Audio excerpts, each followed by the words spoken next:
Sparsa Children's Hospital, high-end territory level care for newborn and child, 24 hours emergency, opposite Dr. Bumreddy Hospital, Karimnagar.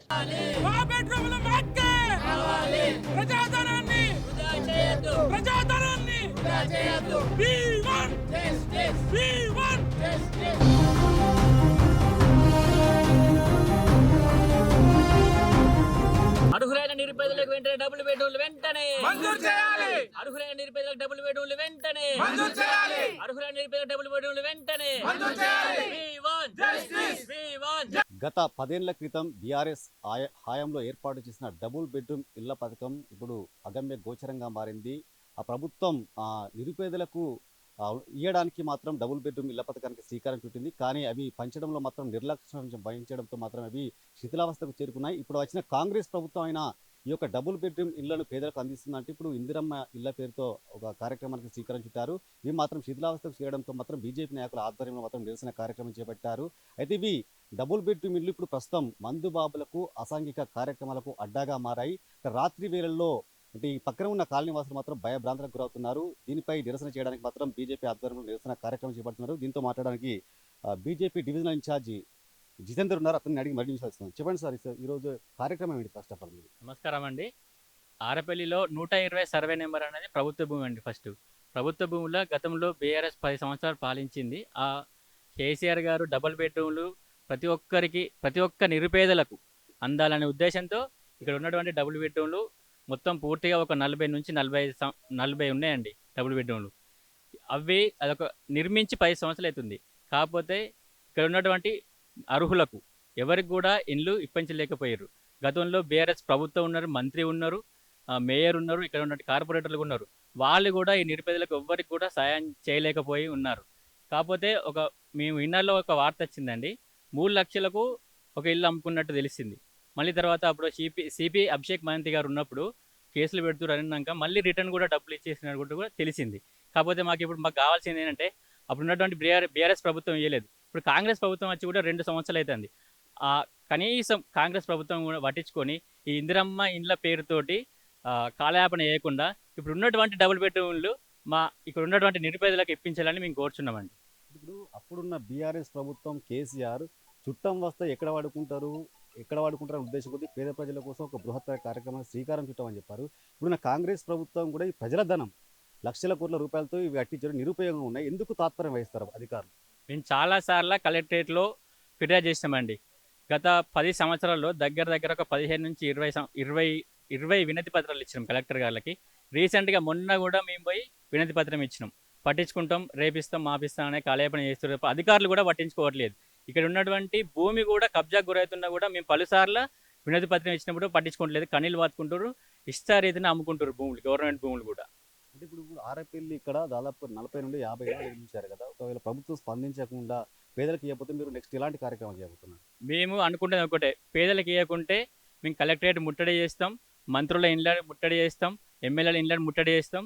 లేనిచో వాళ్ళు కూడా ఇయ్యంచో వీళ్ళందరినీ తీసుకొచ్చి ఒక్కొక్కరికి డబుల్ బెడ్రూమ్లో వాళ్ళను అందరినీ ఉండేటట్టు మేము చర్యలు తీసుకుంటాం. దీనిపై మహిళలు కూడా ఉన్నారు. చెప్పండి, ప్రజాధనం దుర్వినియోగం అండి. ప్రజల ట్యాక్స్తోని ప్రజల ధనంతోని దాదాపు లక్షల కోట్ల రూపాయలు వెచ్చించి ఈ యొక్క డబుల్ బెడ్రూమ్ ఇళ్ళ నిర్మాణం చేపట్టారు. కానీ వృధాగా మిగిలిపోయాయి. అసలు మీరు ఏం మాట్లాడాలనుకుంటారు? నమస్కారం అండి, నా పేరు తంగేపల్లి నీరజ. మేము ఇక్కడ మా అత్తగారు ఇక్కడే అండి, మేము ఇక్కడే ఉంటున్నాము. దాదాపుగా ఒక 13 ఏళ్ళ నుంచి మేము కిరాయికి ఉంటున్నామండి ఇక్కడ. ఏ రాజకీయ నాయకుడు వచ్చినా లేనోడిని చూస్తే ఉన్నోడికి ఎగతాలన్నట్టుగా, నీకు ఇల్లు ఇస్తాము, నువ్వు మాకు ఓటెయ్యి, నువ్వుతో 4 నేపియ్యు అని చెప్పుడు, వాళ్ళ పబ్బం గడుపుకునుడు, ఎక్కినోడు సీట్ ఎక్కి ఊరేగుడు, లేనోడిని తొక్కుడు. ఇదండి మాకు. ఉందామంటే ఇల్లు లేదు సార్. మా పిల్లలకు పెట్టుకుందామంటే తిండి లేక గవర్నమెంట్ స్కూల్లో ఒక పూట భోజనం పెడతారని పంపుకుంటున్నాం సార్. మేము అట్లాంటి సిచ్యువేషన్లు ఉన్నాం. మేము ఇల్లు కిరాయి కట్టుకుందామంటే 3000 5000 ఏంది కిరాయిలు ఎక్కడ వస్తున్నాయి సార్ మాకు? పొద్దున లేస్తే 4 ఇల్లు పావచి పని చేసుకుంటే బతికేటోళ్ళం. కిరాయిల గట్టలేక చేయలేక ఏమైంది సార్ అని పోతే ఇస్తామంటుండ్రు, కానీ ఇచ్చినోడు తిక్కులేడు. ఇప్పుడు దాదాపుగా 2014 నుంచి 17 అంటే 10 ఏళ్ళ నుంచి సార్ మేము ఇదే కథ. ఎవడు కొత్తగా వస్తే వాడు ఇస్తామంటుండే ఇస్తలేడు. అధికారుల దగ్గరకు పోతే మీ పేరు ఉందమ్మా, మీరు ఎవరికి ఒక రూపాయి ఇవ్వకుండా అంటారు. వీడి దగ్గరకు పోతే నువ్వు 3 లక్షలు ఇస్తామంటారు. ఎక్కడున్నాయి సార్ మా దగ్గర 3 లక్షలు? 3 లక్షలే ఉన్నాక పిల్లల్ని గవర్నమెంట్ వాళ్ళు ఎందుకు వేసుకుంటాను సార్? దయచేసి గవర్నమెంట్ స్పందించి మాకు ఒక న్యాయం చేయాలని కోరుకుంటున్నాను సార్. చెప్పండి, ఇప్పుడు వేలకు వేల రూపాయలు కిరాయిలు కట్టుకుంటే మీరు కిరాయిలలో ఉంటున్నారు కదా, ఇన్ని దాదాపు ఇక్కడ ఆర్ఐపీఎల్లో దాదాపు 40-50లోనే తెలంగాణ వ్యాప్తంగా కూడా చాలా ఉన్నాయి ఇట్లా నిరుపయోగంగా. ఎందుకు మీ పేద ప్రజలకు ఇవ్వలేకపోతున్నారు? ఇస్తలేరు మరి. మేము వస్తున్నాం, చూస్తున్నాం, పోతున్నాం కానీ ఇస్తలేరు.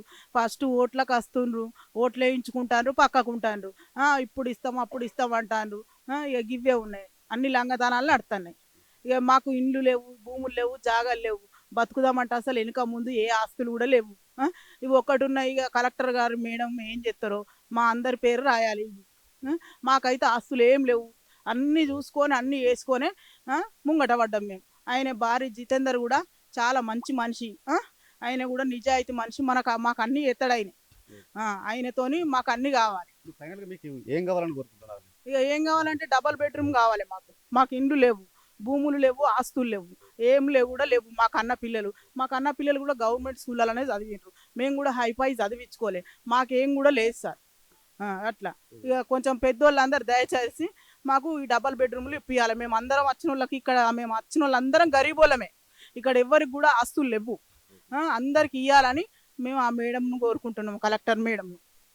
సో చూసారు కదా, మొత్తానికైతే ఇది పరిస్థితి. ఆరేపల్లి శివార్లో దాదాపు 40కి పైగా ఇళ్లున్నాయి. ఇవి మొత్తం నిరుపయోగంగా మారాయి. ఇది లక్షల రూపాయల ప్రజాధనంతో ఇవి ఏర్పాటు చేసినప్పటికీ కూడా పేద ప్రజలకు పంపిణీ చేయడంలో మాత్రం నిర్లక్ష్యం వహించారు. దీంతో ఇది ఒక అసాంఘిక కార్యక్రమాలకు, తాగుబోతులకు ఇక్కడ అడ్డాగా మారింది. ఇప్పటికే చాలామంది వేల రూపాయలు వెచ్చించి ఇటు రెంట్లు కట్టుకుంటా వాళ్ళ పిల్లలను ఒక పూట భోజనం కొరకు గవర్నమెంట్ స్కూల్ పంపించుకుంటా కన్నీటి పర్యంతంగా విలిపిస్తున్నారు. ఇప్పటికైనా అధికారులు స్పందించి ఈ యొక్క నిరుపయోగంగా ఉన్న డబుల్ బెడ్రూమ్ ఇళ్లను మాకు కేటాయించాలని కూడా కోరుతున్నారు. దీనిపై బీజేపీ ఆధ్వర్యంలో కూడా జితేందర్ ఆధ్వర్యంలో కూడా నిరసన కార్యక్రమం చేపడుతున్నారు. ఒకవేళ ప్రభుత్వం కనుక స్పందించకపోతే, అధికారులు కనుక స్పందించకపోతే, పేద ప్రజలకు ఇల్లు ఇవ్వకపోతే మాత్రం నిరసన కార్యక్రమాలు పెద్ద ఎత్తున చేపడతామని కూడా బీజేపీ నాయకులు తెలుపుతున్న పరిస్థితి కనబడుతుంది. కెమెరా పర్సన్ సాయితో శ్రీనివాస్, సుమన్ టీవీ, ఆరేపల్లి నుండి.